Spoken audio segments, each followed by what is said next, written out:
no tendrá hambre. El que cree en mí no tendrá sed. El Señor esté con ustedes.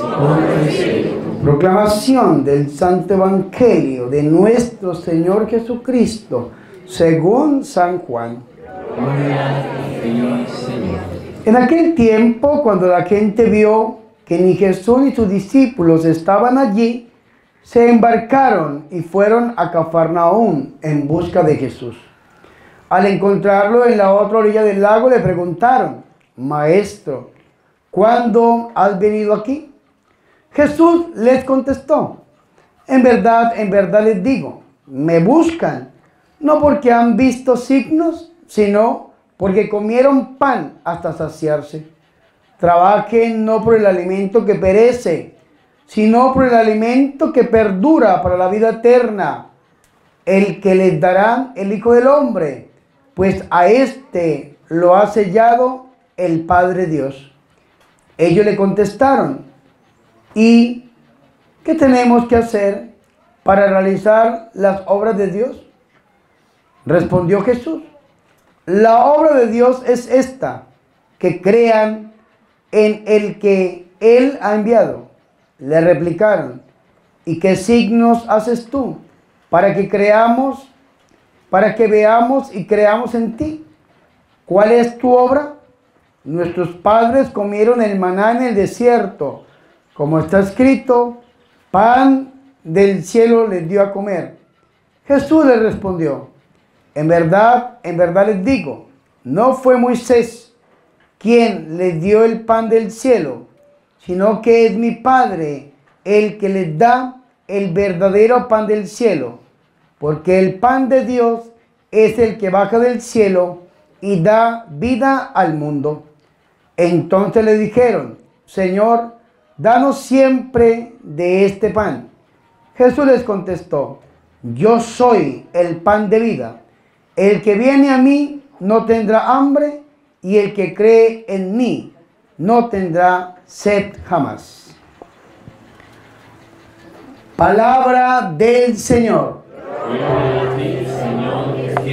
Que por la proclamación de este santo evangelio sean perdonados nuestros pecados.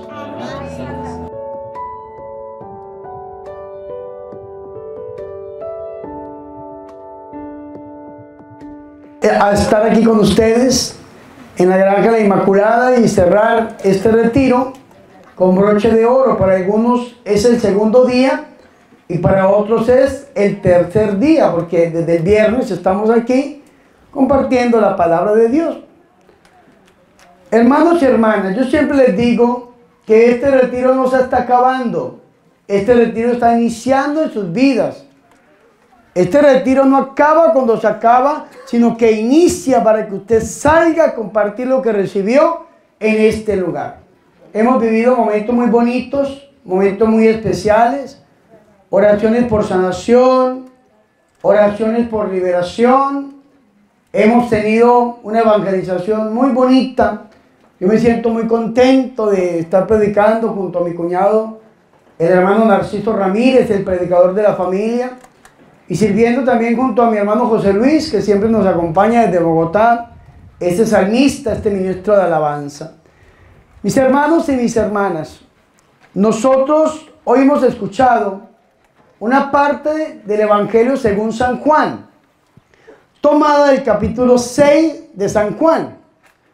Los que saben algo de Biblia deben entender que en el capítulo 6 del Evangelio según San Juan encontramos lo que se conoce como el discurso eucarístico. Repítalo: el discurso eucarístico. El Señor Jesucristo nos habla a nosotros acerca de que Él es el pan de vida. Pero el Evangelio de hoy no lo podemos entender en su perfección si no nos recordamos, si no vamos en nuestra memoria al Evangelio que escuchamos hace 8 días, que era el inicio del capítulo 6 del Evangelio según San Juan. ¿Y cómo inicia el Evangelio según San Juan? ¿Cómo inicia? ¿Sí se acuerdan hace 8 días que fueron a misa? ¿Qué multiplicó el Señor? La multiplicación de los panes y de los peces.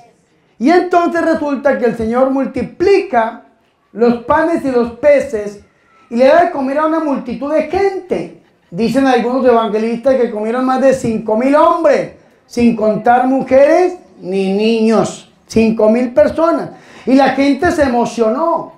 La gente se emocionó totalmente y entonces se fueron detrás del Señor al día siguiente. Recuerden que después de la multiplicación de los panes, el Señor Jesucristo manda a sus discípulos y después el Señor camina sobre las aguas. Esto está en el capítulo 6 de San Juan, demostrando que el mar simboliza el mal y caminar sobre el mar significa caminar sobre el mal. Jesucristo es el gran vencedor del mal.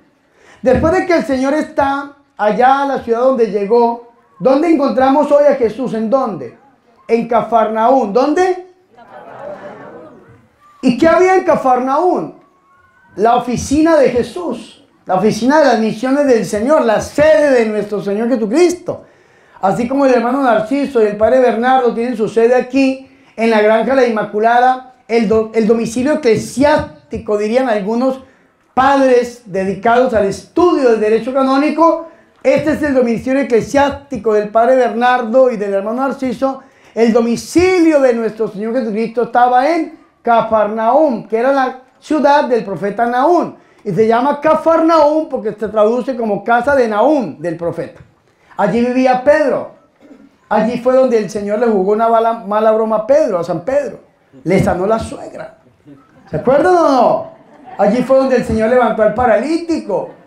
Allí fue donde el Señor expulsó al demonio en la sinagoga. Allí en esta ciudad el Señor hizo muchos signos y muchos milagros, pues el Señor llega a su ciudad. Y el Señor Jesucristo, al llegar allí, se le reúne muchísima gente.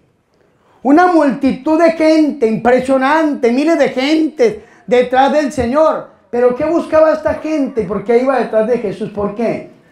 El mismo Señor le dice, ustedes no han venido por los signos. La palabra signo en el Evangelio de San Juan, en los Evangelios sinópticos de Mateo, Marcos y Lucas, se puede encontrar como milagro.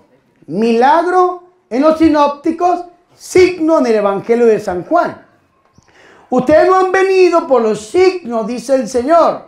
Ustedes vinieron porque les di de comer. En verdad les digo, ustedes me buscan, no porque han visto signos, milagros, portentos, sino porque han comido de los panes y se han saciado. ¿Y por qué esta gente, después de comer estos panes que el Señor había multiplicado, se emocionaron tanto y se fueron detrás de nuestro Señor y Salvador Jesucristo? ¿Por qué? ¿Por qué? ¿Quieren saber la base teológica? ¿Sí o no? Sí. ¿Quieren saber la base bíblica? ¿Sí o no? Sí. Pues se los voy a explicar por la misma ofrenda. Escúchenme muy bien. Resulta que en la primera lectura que nosotros escuchamos hoy ha sido tomada del Éxodo capítulo 16. Solamente en la historia del pueblo de Israel existió un hombre. Este hombre fue el caudillo, el legislador y liberador que Dios utilizó para sacar al pueblo esclavizado por más de 430 años. Estaban esclavizados en Egipto. Después de que salen de Egipto, de la esclavitud, el pueblo se enfrenta contra el desierto. Y al enfrentarse contra el desierto, el pueblo empieza a murmurar, porque es muy propio del pueblo de Dios que murmure contra Dios, murmure contra los hombres de Dios, murmuren contra los instrumentos de Dios. Y el pueblo empieza a murmurar. ¿Y qué decía el pueblo? ¿Qué decía? Murmuro, murmuro, no, eso no decía. ¿Qué decía? ¿Cómo murmuraban? Es que murmuro, murmuro, murmuro. Nos hubiésemos quedado en Egipto, porque allá comíamos cebollas podridas, tomates dañados, carne vieja, pero al menos comíamos algo. Y usted nos saca aquí a morirnos de hambre. Y vean qué interesante esto. Moisés va y clama a Dios. Este pueblo tuyo, este pueblo que tú me has dado, este pueblo está murmurando en contra tuya, en contra mía, este pueblo. Y entonces Dios le da una promesa a Moisés, le dice, pues en la tarde comerán codornices y en la mañana comerán maná. Y al otro día se cumplió la promesa. Y vea qué interesante esto, porque esta es la base teológica. En la tarde, codornices. Y en la mañana, una harina, un polvillo como harina que amanecía y lo recogía el pueblo para alimentarte de eso. Vea qué bonito esto. El Señor había multiplicado los panes y los peces y le había dado de comer a 5,000 hombres, sin contar mujeres ni niños. Pero para algunos esto es algo extraordinario, ¿sí o no? Pero lo que le está diciendo el pueblo al Señor es que no es tan extraordinario como Moisés. Porque Moisés no solamente un día había dado pan y carne al pueblo, sino que fue durante 40 años que alimentó al pueblo. Jesucristo había dado de alimento un día. Moisés dio alimento 40 años, mañana y tarde. Lo que el pueblo que está siguiendo a Jesús le está diciendo es que Moisés es más grande que Jesús. ¿Cuántas veces nosotros ponemos personas y cosas por encima de Dios? El mismo celular. Usted le dedica más tiempo al celular que a Dios, ¿sí o no? Ay, no me venga aquí con cuentos, que hasta el cura mismo lo hace. O a veces le dedicamos más tiempo a personas que a Dios, ¿sí o no? O a páginas, a lugares, a hobbies. Hoy en día, ¿cuáles son los templos del mundo contemporáneo? ¿Cuáles son los templos? Se llaman los centros comerciales. Son los templos del mundo contemporáneo. Y las capillas donde la gente quiere modelar su cuerpo, ¿cómo se llaman? Los gimnasios. El gym. Hoy en día la gente es fitness. Bueno, hasta ya no he llegado yo, pero... el hermano ya me mandó a hacer la lipo. Los templos del mundo contemporáneo, ¿cuáles son? Los gimnasios, los centros comerciales. Nosotros tenemos que aprender a moldear nuestra alma, es en la presencia del Señor. Pero ¿cuántas veces le dedicamos más tiempo a otras cosas que a Dios? Por eso el primer mandamiento que dice, amarás a Dios sobre todas las cosas. Y este primer mandamiento nosotros no lo cumplimos. Tanto que hay gente, hermano, que comete el error de irse donde los brujos, las brujas, los hechiceros, los adoradores del demonio, cargar el amuleto, el fetiche, el talismán, el billete rezado en su billetera, la pata de conejo, el cuarzo y una cantidad de cosas que se inventan.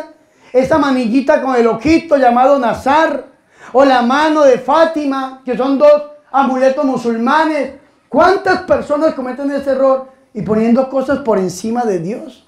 Esto es lo que el pueblo de Israel estaba diciendo a Jesús. A nosotros Moisés nos alimentó. Claro, algo extraordinario. 40 años, hermanos, en el desierto, comiendo en la mañana maná y en la tarde comiendo codornices, carne. Y vea qué interesante esto, porque el Señor se los aclara. Un momentico, no fue Moisés el que les dio de comer, fue mi Padre, Dios, el que les dio el verdadero alimento. Y ahora el Señor les va a demostrar que Él es más grande que Moisés. Vean qué interesante este juego teológico.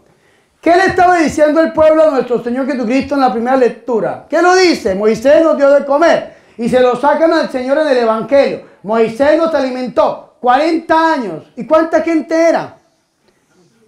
¿Cuánta gente estaba en el desierto según los antropólogos?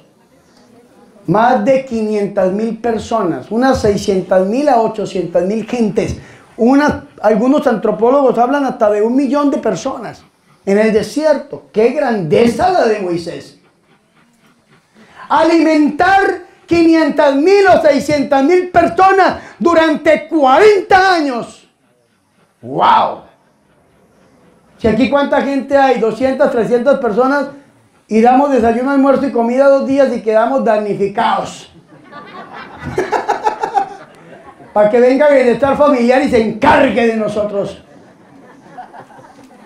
Hermanos, quedamos tan pobres, tan pobres, tan pobres que bienestar familiar se nos va a llevar la imagen del divino niño. ¡Qué cosa tan terrible! Ustedes se imaginan alimentar 500,000, 600,000 gentes por 40 años. ¿Quién puede superar eso? ¿Quién? Nadie, solamente porque para Dios nada hay. ¿Y cómo puede el Señor en este momento superar a Moisés? Ah, pues se los voy a decir. El Señor y Salvador Jesucristo nos va a dar a nosotros el discurso eucarístico. El Señor Jesucristo va a decir que no solamente Él va a dar el pan físico. Por eso el Señor Jesucristo le dice a esta gente: en verdad les digo, trabajen no por el alimento que perece, sino por el alimento que permanece para la vida eterna. ¿Y cuál es el alimento que permanece para la vida eterna? ¿Cuál es el alimento que permanece para la vida eterna? ¿Cuál es el alimento que permanece para la vida eterna? Y en la Eucaristía, ¿qué encontramos?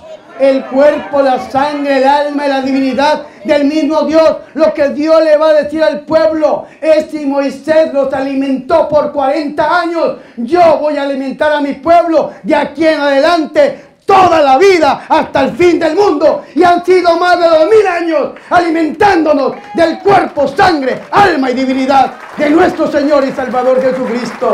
¡Aleluya! Y no solamente se han alimentado 500,000, se han alimentado miles y millones de personas en toda la historia del cristianismo. ¡Mira qué grandeza la del Señor! Ahora sí, Moisés, ¿cómo le quedó el ojo?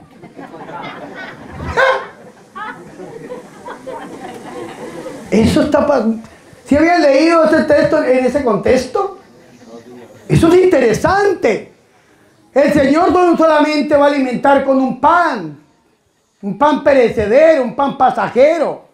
El Señor Jesucristo, de ahí de adelante, estudien bajo ese prisma bíblico teológico. El Señor Jesucristo les va a demostrar que Él es el verdadero alimento, que Él es el verdadero pan que ha bajado del cielo. Y lo vamos a escuchar los domingos que siguen. Son 5 o 6 domingos leyendo el capítulo 6 del Evangelio según San Juan. Pero yo les voy a leer, les voy a adelantar. Vea que dice el versículo 45 en adelante. 43b. No murmuren entre ustedes. Nadie puede venir a mí si el Padre que me ha enviado no lo atrae. Y yo lo resucitaré en el último día. Está escrito en los profetas: serán enseñados por Dios.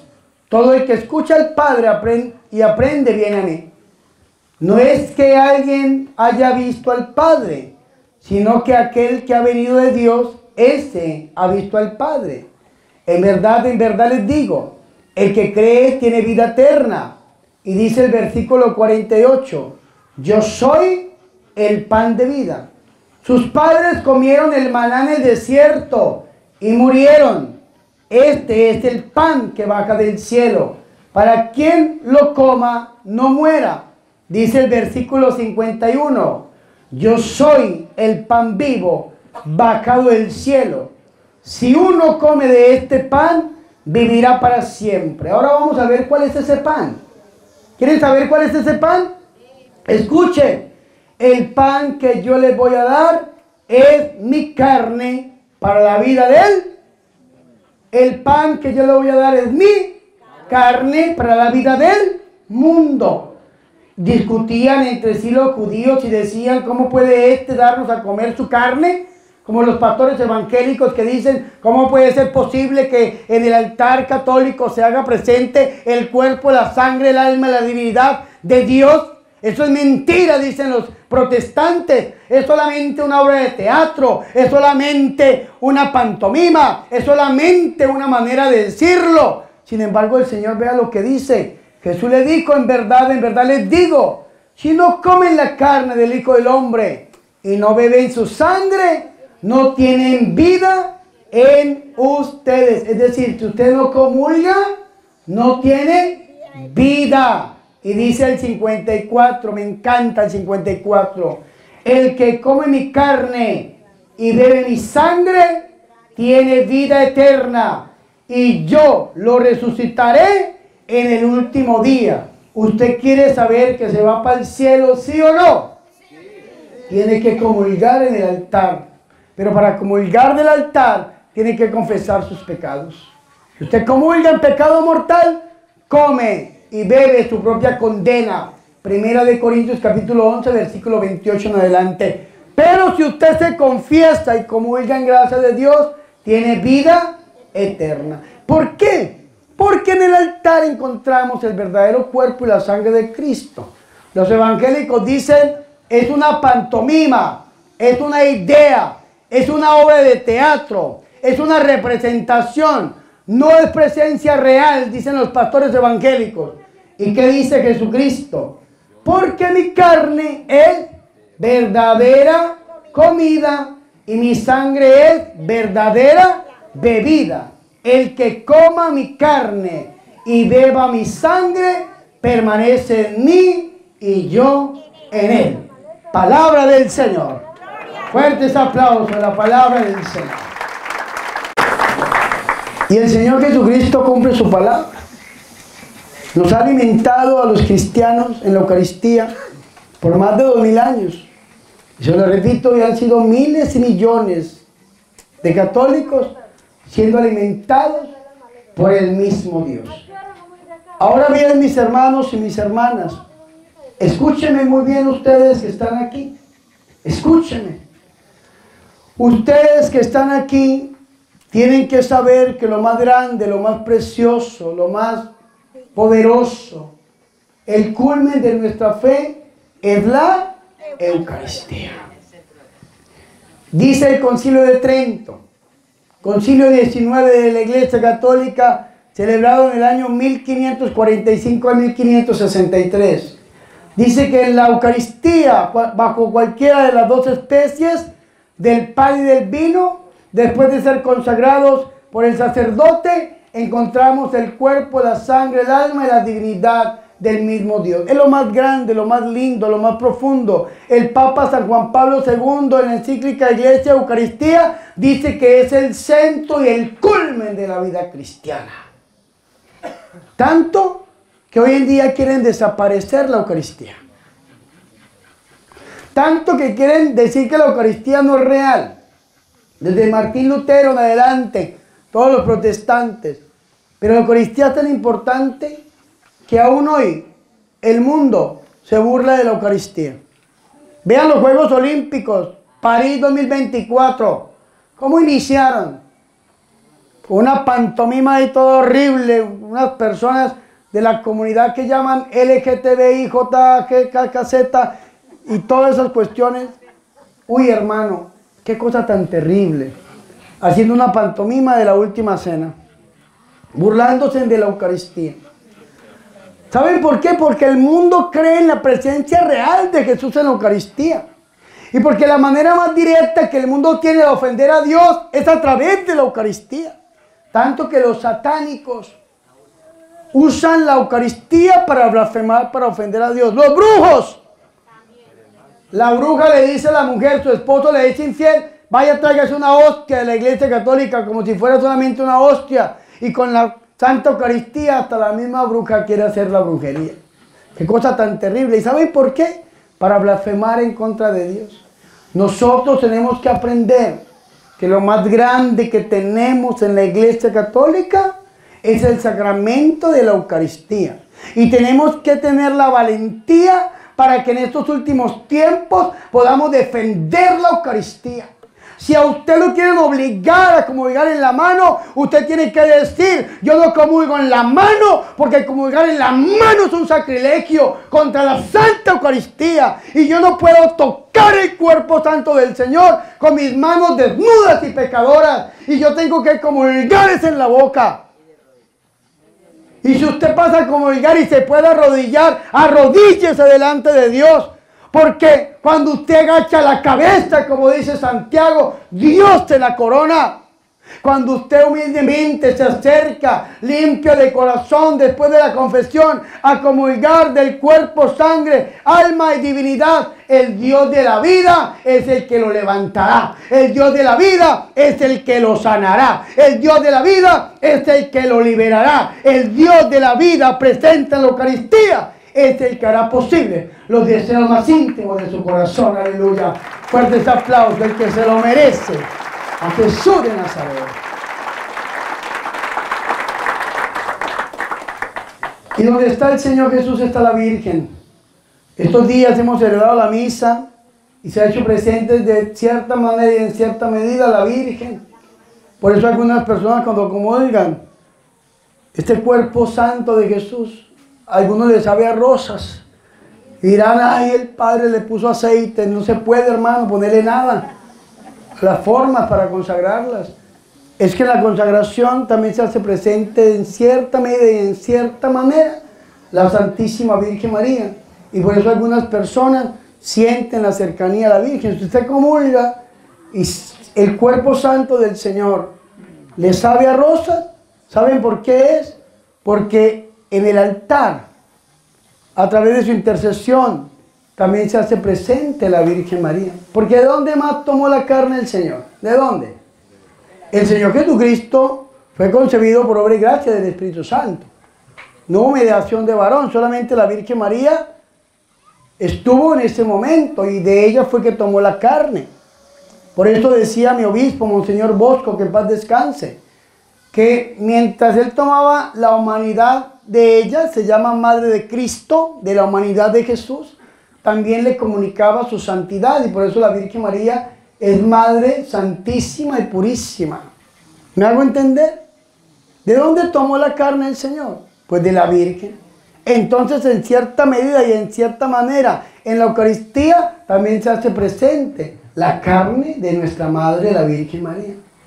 Y en un exorcismo, y con esto termino, un demonio le dijo a un santo sacerdote lo siguiente, y no solamente se hace presente, realmente presente Jesús, no solamente y en cierta medida y en cierta manera se hace presente la carne de la Virgen, sino que también se hace presente la carne del sacerdote. Porque en el momento en que el sacerdote está celebrando, en el momento en que el sacerdote está consagrando, es alter Christi, es otro Cristo, y se hace presente la carne del sacerdote.